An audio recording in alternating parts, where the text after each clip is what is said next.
こんにちは、神尾梨沙です。今日は、内海果樹園さんにお邪魔しております。内海果樹園の内海さんです。はじめまして。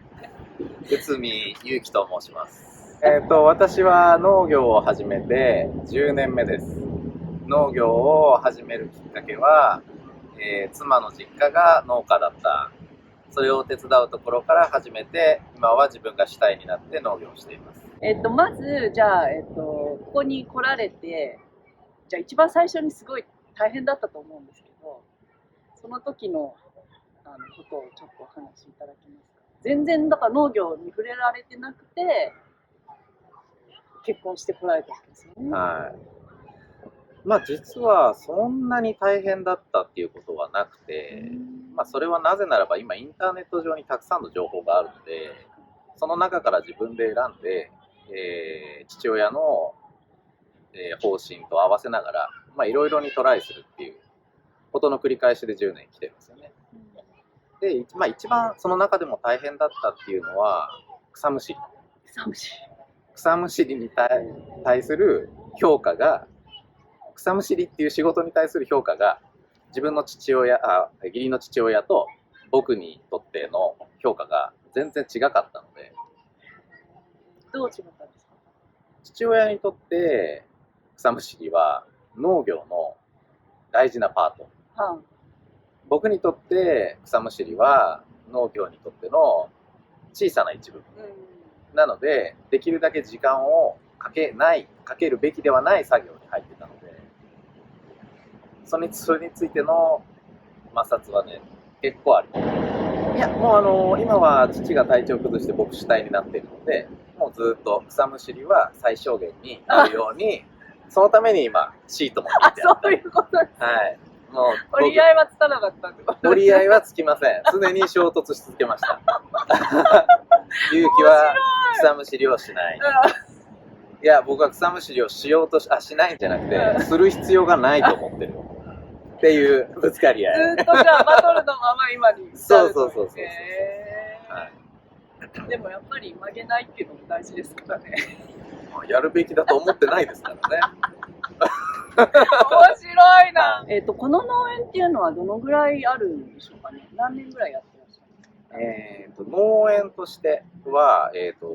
内海家の農業の始まりとしては、始まりはわからないんですけど、江戸時代ぐらいまで遡れるっていう話を聞いたことはあります。ただそれはもう家系図とかもそこまでは出てこないので、多分何をきっかけに畑を取得したかとかはもう父親に聞いてもわからないと思います。ただやっぱりこの立地に畑があるっていうそのレアリティは大事にしなきゃいけないなっていう、価値があるなと。そうですよね。そういうことは思います。だってそこの交通量とこことのね、このすごいですよね。ちょっと面白いかなと思ったの、コロナの時期に向こうに梨の畑、緑のところあるんですけど、あの下にテント張って子供と泊まってみたことあるんですけど、一晩中地面が揺れるんですよ、車で。だから畑とはいえのどかじゃないなと思いました。ちょっとじゃあここに植わってるものをいく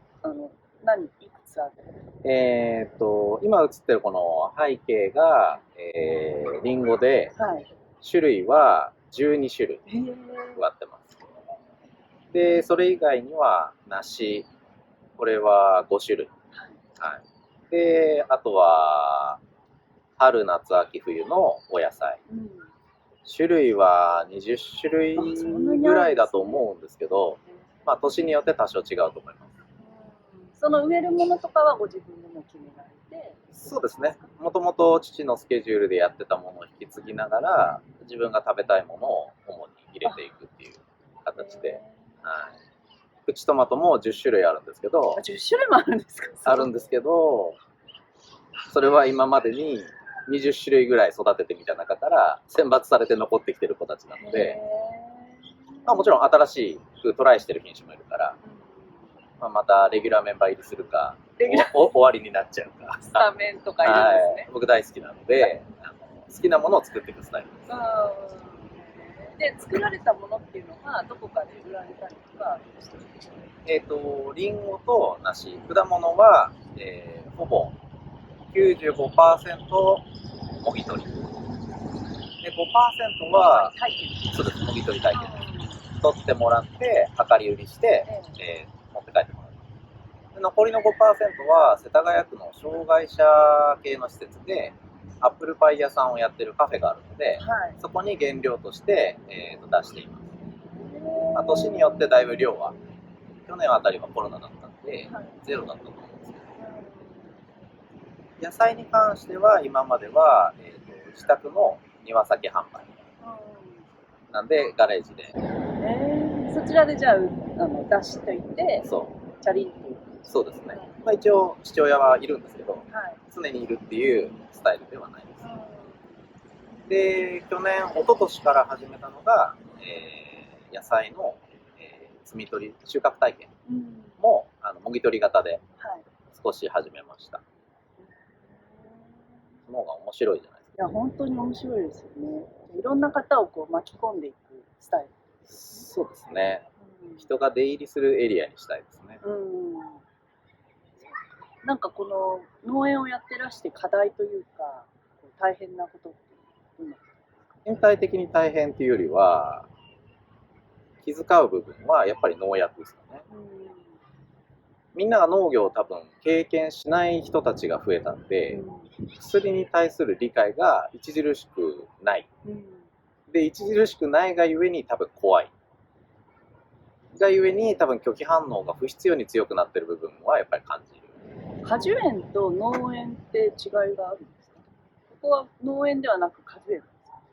いや、もともと人を入れてたのが、果樹園だったんで、対外向きにアピールすべき点が果樹園だったから、うつみ果樹園になってるだけで、まあ、今後野菜もやるようになれば、うつみ農園になってる。もともとは、野菜農家、りんごの前はさつまいもを植えてあったんで、ここ一面。そこから果樹園に変わったんで、どっちに力を入れてるっていうことはないです。なんか都市でやる、ここも本当に都市じゃないですか。はい、都市でやる農業っていうのと、その農村というか農村地でやる農業っていうのは違いがあると思います。いやー、物を作るっていう点において違いは基本的にないと思うんですけど、ただそこに違いを見出していかないと、都市農業に対する存在価値があまり皆さんに感じてもらえないのかなっていうのは思うところではあります。やっぱり地方でやった方が、人口密度も低いので、何をするにしても多分融通が利くと思います。そこがじゃあ課題でもあるんですかね、都市農業。そうですね。やっぱりその周辺住民、広い意味でも周辺住民に支持されるような営農の仕方を見つけていかないと、まあ、わざわざ都市部に畑がある意味は何だろうっていうことになりますね。それはじゃあやっぱり周辺の人たちにとってもこう身近な存在でありたい。そうですね。やっぱりあってよかったなって言われる存在になる必要があると思いますよね。別にそれはこびるっていう意味じゃなくて、近くに公園があって嬉しいように、近くに畑があって嬉しいようにならないといけないかなっていうのはやっぱり思いますよね。なんか都市農園であることのそのメリットというか、例えばサポートが受けられるとか、支援とか補助とかそういうものがあるとか、なんかそういうメリットってあるんですか？世田谷区は割と農業に対するサポートが手厚くて、いろいろな補助、金銭面、現金じゃなくて資材面であったり、あとは何かを購入するときの補助とかも、世田谷区、東京都とあるので、恵まれてるとは思います。で、あとは消費地で農業をやっているので、まあ、人を集めようと思えば簡単に集めることもできますよね。なんかここもうちょっとこうしてくれたらいいのみたいな。今なんか日本でお野菜っていうと、なんかお得とかね、安い、まあ、生活に身近なものっていうことで、やっぱり値段で測られることが多いんですけど、価値観を。それ以外の尺度を自治体が体験やあ価値観として何かイベント作りをしてもらえると、それはとてもいい出会いが生まれるんじゃないかなっていう気がします。そうですね。お得なお野菜狩り体験って言われると、安くてたくさんなイメージを目当てに来る人が多いんですけど、そういうお客様ももちろん大事なんだけど、次へのつながりっていう意味では多分きっと安いところに次々に行くから、あんまりイベントになりづらい。だそこを例えば営農自体をしてみたい人とか、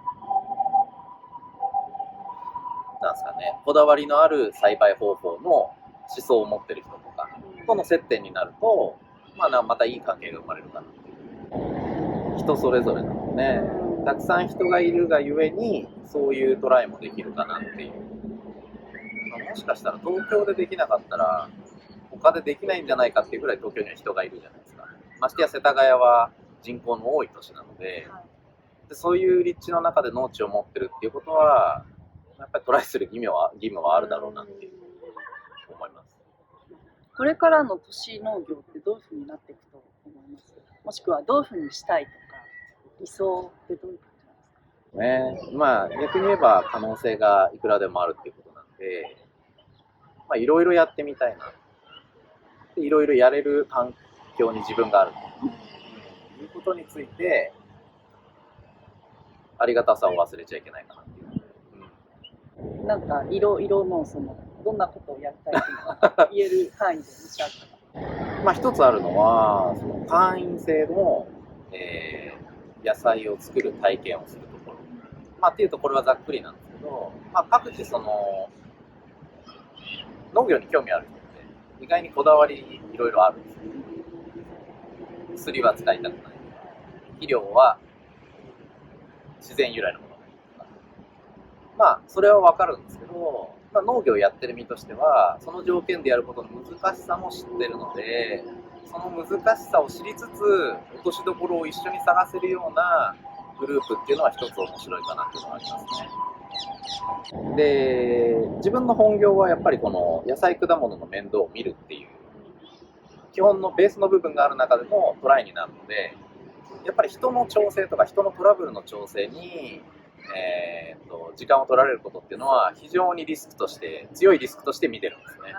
なんか今回子どもたちがこの果樹園で、